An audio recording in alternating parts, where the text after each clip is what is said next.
नमस्कार, मैं जी न्यूज का संविधान बोल रहा हूं। जी न्यूज के जनता से जुड़े शो क्या कहता है इंडिया में सभी दर्शकों का स्वागत है। आज देश के सामने सवाल है, राजनीति में धर्म के आधार पर भारत का बंटवारा कब तक होगा और दिल्ली के राहुल की हत्या मुस्लिम लड़की से दोस्ती की वजह से हुई या हिंदू होने की वजह से। आज क्या कहता है इंडिया में हम इन्हीं सवालों पर देश की राय आपको दिखाएंगे।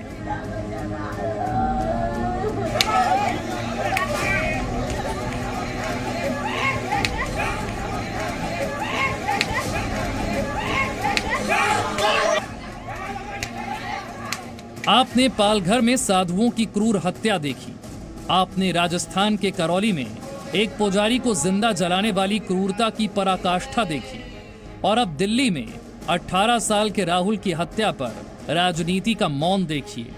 दिल्ली में 7 अक्टूबर को 18 साल के राहुल की लिंचिंग की गई, लेकिन लिंचिंग शब्द सुनते ही राजनीतिक पर्यटन के लिए दौड़ पड़ने वाली राजनीति पालघर और करौली की तरह यहां से भी गायब है, क्योंकि यहां 18 साल के राहुल की लिंचिंग उन लोगों ने की है जिनका धर्म राजनीति के समीकरण बिगाड़ देता है। मेरे मन में एक जिज्ञासा है, कुर्ते के ऊपर जनेऊ धारण करने वाले और उनकी बहन आखिर इस पुजारी जी के बारे में 2 शब्द नहीं बोल पा रहे हैं, एक सांत्वना का संदेश नहीं भेज पा रहे हैं, अपनी सरकार को निर्देश नहीं दे पा रहे हैं कि न्याय तो सुनिश्चित करो।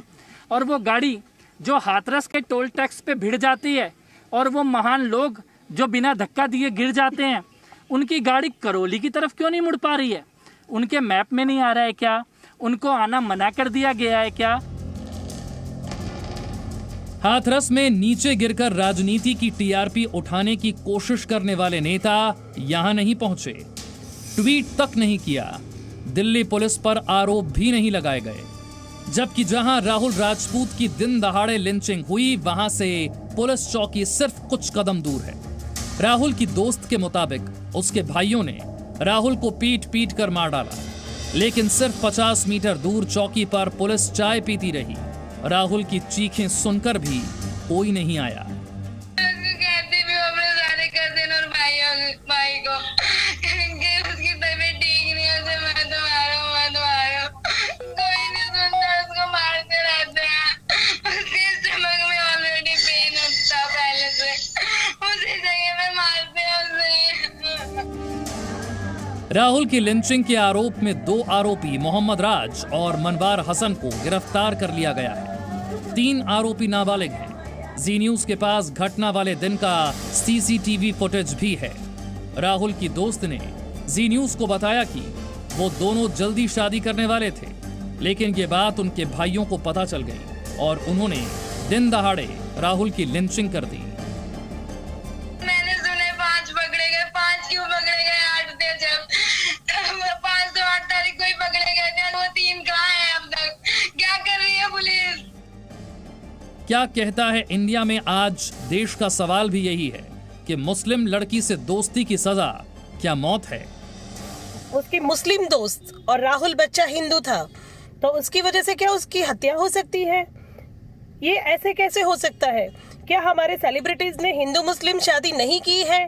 क्या उन लोगों ने मतलब धर्म से ऊपर उठ के प्यार को इम्पोर्टेंस नहीं दिया है? भारत जैसे लोकतांत्रिक राष्ट्र में जिस संविधान और लोकतंत्र का वो सहारा लेते हैं, अगर उनके द्वारा ये कुकृत्य किया जाता है, निश्चित तौर पर सोचने योग्य है। मुसलमान हिंदू लड़की के साथ सब कुछ कर सकता है, लेकिन कोई हिंदू लड़का मुसलमान लड़की से प्रेम करता है तो उसका कारण, उसका जो परिणाम है वह मौत है। ये दिल्ली में ऐसी घटनाएं हुई हैं, ये सब चिंता का विषय है। जिस तरीके से वहाँ सब लोग गए और एक आवाज़ उठाई, उस तरीके से सर्व समाज को यहाँ पर आके भी आवाज़ उठाने की आवश्यकता है। जाति का विषय नहीं है, एक बालक की निर्मम हत्या हुई है और उस हत्या जिन्होंने की है उनको उनकी मंजिल तक पहुंचाने के लिए सभी को इसमें आवाज़ उठानी चाहिए। जो घटना घटी है, एक हिंदू लड़के को मुस्लिम लड़की से प्रेम करने की सजा अपनी जान से हाथ धोकर देनी पड़ी है, यह बहुत ही दुर्भाग्यपूर्ण है और इसकी सीबीआई जांच होनी चाहिए और जो लोग इसमें दोषी हैं उनको तुरंत उम्र कैद या फांसी की सज़ा होनी चाहिए।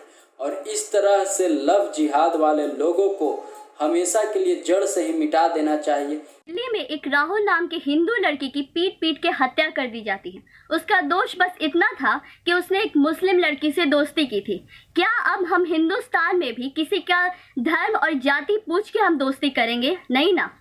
लेकिन इस पे सारे सेकुलर गैंग चुप हैं। राहुल गांधी जी, प्रियंका वाड्रा जी चुप हैं। क्यों?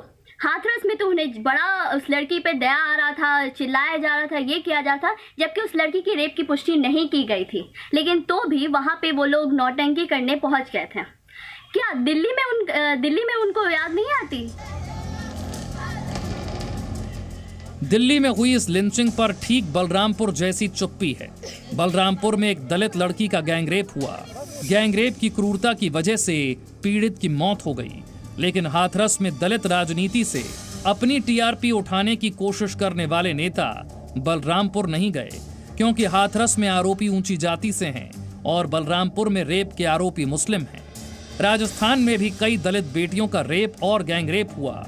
लेकिन क्या आपने हाथरस जैसा आक्रोश और आंदोलन कहीं और देखा? देश में अखलाक, जुनैद और तबरेज अंसारी की लिंचिंग में अपराध का धर्म ढूंढ लेने वाले दिल्ली में राहुल की लिंचिंग में धर्म नहीं ढूंढ पाए। दिल्ली का राहुल अगर अखलाक होता तो उसके साथ ऐसी घटना नहीं घटती। राहुल की दिल्ली में जो पीट पीट के हत्या कर दी गई है वो बहुत शर्मसार है और दोषियों को सख्त से सख्त सज़ा मिलनी चाहिए ताकि भविष्य में ऐसा किसी के साथ ना हो। अगर राहुल की जगह कोई मुस्लिम लड़का होता और उसकी पीट पीट के हत्या कर दी जाती तो हमारे देश में अभी हंगामा हो रहा होता कि मुस्लिमों को मारा जाता है, पीटा जाता है, डराया जाता है और मुस्लिम यहाँ सुरक्षित नहीं। जो हाथरस में जो सिचुएशन अभी है वही सिचुएशन राहुल के घर पे होती आज। जो हाथरस में जो सिचुएशन हो रखी है वही सेम सिचुएशन राहुल के घर पे होती अगर अपोजिट पार्टी होती तो। लेकिन यहाँ पे क्या है, यहाँ पे बिल्कुल डिफरेंट है। उसको बिल्कुल ऐसा कर दिया गया है कि कहते हैं ना कि फूक मार के भी उसको जिंदा नहीं कर सकते। अब महाराष्ट्र के पालघर में साधु की लिंचिंग के बाद राजस्थान के एक साधु को जिंदा जला दिया गया। लेकिन इस घटना पर खामोश रहने वाले नेताओं को यूपी के गोंडा में साधु पर जानलेवा हमले पर आक्रोश दिखाने का मौका मिल गया।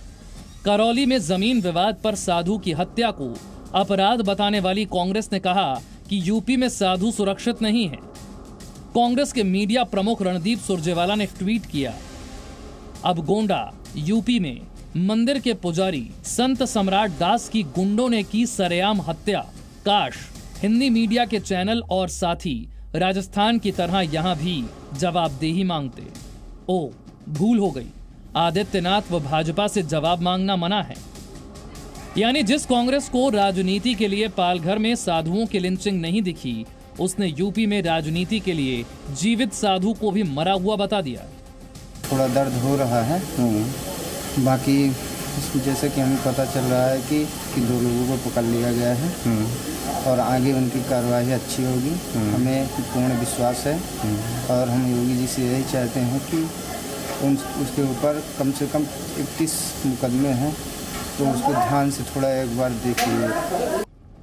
कांग्रेस ने गोंडा में साधु सम्राट सिंह पर हमले को योगी सरकार के खिलाफ निशाना बनाते हुए कहा कि यूपी में साधु सुरक्षित नहीं है। लेकिन यही कांग्रेस है जो देश के साधुओं की लगातार मांग के बावजूद नहीं चाहती कि पालघर में साधु हत्याकांड की सीबीआई जांच हो। महाराष्ट्र के पालघर में जिस तरह से हमारे 2 साधुओं की निर्मम हत्या कर दी गई पीट पीट कर, उसके बाद अब कांग्रेस शासित राजस्थान में भी जिस तरह से कल पुजारी जी को जलाया गया, दिन दहाड़े जलाया गया पुजारी जी को, इस पर कोई बात नहीं बोल रहे हैं राहुल गांधी जी और प्रियंका वाड्रा जी। और उत्तर प्रदेश के हाथरस पर पूरी राजनीति करने आ गए थे, दंगा कराने की साजिश कर रही थी कांग्रेस यहाँ पर। यही वजह है कि ना तो दिल्ली के राहुल के घर राहुल गांधी जाते हैं, न पालघर में साधुओं की हत्या पर कांग्रेस के किसी नेता का सियासी पर्यटन होता है और न ही राजस्थान के करौली में मारे गए साधु के घर सियासी मजमा लगता है। यही कांग्रेस की राजनीति है जिसके तहत 2006 में प्रधानमंत्री मनमोहन सिंह ने कहा था, देश के संसाधनों पर पहला हक अल्पसंख्यकों विशेषकर मुस्लिमों का है। भगवान राम के देश में यूपीए सरकार ने सुप्रीम कोर्ट में कहा राम सेतु के ऐतिहासिक होने का प्रमाण नहीं है। यूपीए सरकार में गृह मंत्री रहे चिदम्बरम ने कहा भगवा आतंकवाद का नया चलन उजागर हुआ है। यूपीए सरकार में गृह मंत्री रहते हुए कहा कि बीजेपी और आरएसएस के शिविरों में हिंदू आतंकवाद की ट्रेनिंग होती है। 2014 में कांग्रेस उपाध्यक्ष रहे राहुल गांधी ने कहा जो मंदिर जाते हैं वही लड़कियां छेड़ते हैं। कपिल सिब्बल ने भगवान श्री राम से ट्रिपल तलाक जैसे क्रूरता की तुलना करते हुए कहा जैसे राम में लोगों की आस्था है वैसे ही मुस्लिमों की ट्रिपल तलाक हलाला में आस्था है। 2018 में कर्नाटक के मुख्यमंत्री सिद्धारमैया ने कहा मैं हिंदू हूं लेकिन मानवता के साथ वो हिंदुत्व के आतंकवादी हैं। इसीलिए क्या कहता है इंडिया का सवाल है कि पालघर, करौली और दिल्ली में क्या मुस्लिम वोट के लिए राहुल खामोश हैं? एक नेता है वो किसी माइनॉरिटी कम्युनिटी को संबल देने के लिए, सहारा देने के लिए बोलता है कि मैं तो उससे मिल के आ रहा हूँ, मैंने उसकी परेशानियाँ समझी, उसकी दिक्कतें समझी और अब हम उनका हल करेंगे। हल कोई नहीं करेगा। ये तो राहुल गांधी जो हैं या राहुल गांधी नहीं, स्पेशल कोई पॉलिटिक्स जो होते हैं अपनी ही जो पार्टी होती है उसके वोट लेने के लिए वहाँ चले जाते हैं। जैसे कि वहाँ पर बीजेपी की गवर्नमेंट है, ऑलरेडी आपको पता है कि योगी आदित्यनाथ की गवर्नमेंट है, तो वहाँ पर इन्होंने अपने वोट कलेक्ट करने के लिए जाकर वहाँ पर एजेंडा चला दिया। बट इनके आदर्श नगर में ये नहीं है कि दिल्ली है, दिल्ली में अरविंद केजरीवाल की सरकार है, तो उन्हें लगा शायद यहाँ से बेनिफिट नहीं मिलेगा और ऑलरेडी यहाँ से बैडली हार चुके हैं वो पहले, तो इसलिए वो नहीं आए। वोट बैंक का या फिर कोई ऐसा क्रेडिट लेने वाला मतलब इशू नहीं होता है जिस तरीके का इशू एक उसमें होता है। जैसे मोमडन वाला केस, अखलाफ वाला केस होगा, अरे इंटरनेशनल लेवल तक वो केस पहुंच गया था, मुस्लिम सुरक्षित नहीं थे। आमिर खान की बीवी बोलने लगी कि यहाँ पर मुस्लिम सुरक्षित नहीं है, पता नहीं क्या होगा, मेरे बच्चों का सबको फिक्र होने लगी। अरे ऐसे राहुल रोज़ मर रहे हैं। डॉक्टर नारंग मार दिया गया और भी ध्रुव सक्सेना मार दिया गया। इससे पहले अंकित सक्सेना का भी मर्डर हुआ था, यहीं पर हुआ था दिल्ली में। वो भी मतलब ऐसे कि फ्रेंडशिप वाला कोई मैटर था। भारत में धर्म देखकर चुप्पी और धर्म देखकर आक्रोश का दिखावा क्या देश को धार्मिक आधार पर बंटवारे की साजिश नहीं है? इसीलिए जब संघ प्रमुख मोहन भागवत कहते हैं कि दुनिया में सबसे ज्यादा सुखी मुसलमान भारत में हैं और भारत में मुस्लिम सबसे ज्यादा शांतिपूर्ण जिंदगी जी रहे हैं। जब यह होता है कि भारत भक्ति जागती है, भारत के संस्कृति की भक्ति जागती है, भारत के पूर्वज परंपरा का गौरव जागता है, तब ये सारे भेद तिरोहित हो जाते हैं, लोग इकट्ठा आते हैं। ये जिनके स्वार्थ पर आघात करता है वो लोग बार बार अलगाव और कट्टरता फैलाने का प्रयास करते हैं। वास्तव में हमारा एकमात्र देश है कि जहाँ पर सबके सब बहुत दिनों से साथ रह रहे। सबसे अधिक सुखी किस देश के मुसलमान हैं? भारत के मुसलमान। दुनिया में कोई देश है कि जहाँ उस देश के वासियों की सत्ता में दूसरा संप्रदाय रहा जो उस देश का नहीं है और वो अभी तक चल रहा है? ऐसा कोई नहीं है, हमारा है। तो सबसे ज्यादा तकलीफ समाजवादी पार्टी को होती है। मुसलमान बहुत संतुष्ट है। आप CAA, NRC के नाम पर अपने ही मुल्क में, जिस मुल्क के लिए मुसलमानों ने एक नहीं लाखों की तादाद में इस देश की आजादी के लिए अपने आप को कुर्बान कर दिया, उसी देश में आप उसे परदेसी बना के निकलना चाहते हो और कहते हो मुसलमान बहुत संतुष्ट है। संतुष्ट है मुसलमान भारतवर्ष के अंदर, लेकिन जब से आप लोगों के हाथ में बागडोर आई है, आपने इस देश में गंगा जमुनी तहजीब को बर्बाद करके रख दिया है और उसके बाद आप मुसलमानों से सर्टिफिकेट मांगते हो। होते कौन हो आप लोग? लेकिन मुस्लिमों की खुशी से दुखी समाजवादी पार्टी से अलग देश के कई मुस्लिम नेता हैं जो मोहन भागवत के बयान को सही कहते हैं। मोहन भागवत जी का बयान आया है वो काबिल तारीफ है।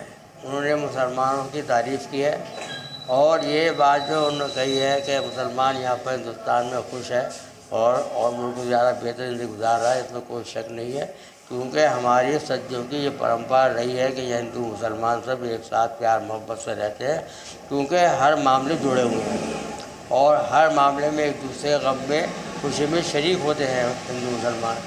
लिहाजा हमको चाहिए कि हर नेता, हर पार्टी का भी हर आदमी इस बात को ज़्यादा प्रचार करे, बढ़ावा दे और हर मज़हब का एहतराम करे।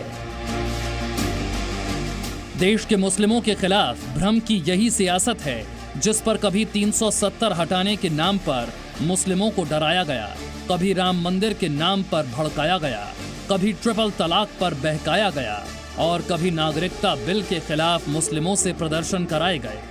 क्या ये धर्म के आधार पर देश के सियासी बंटवारे की कोशिश नहीं है? क्या भारत में मुसलमानों का प्रयोग सिर्फ सत्ता पाने के लिए है?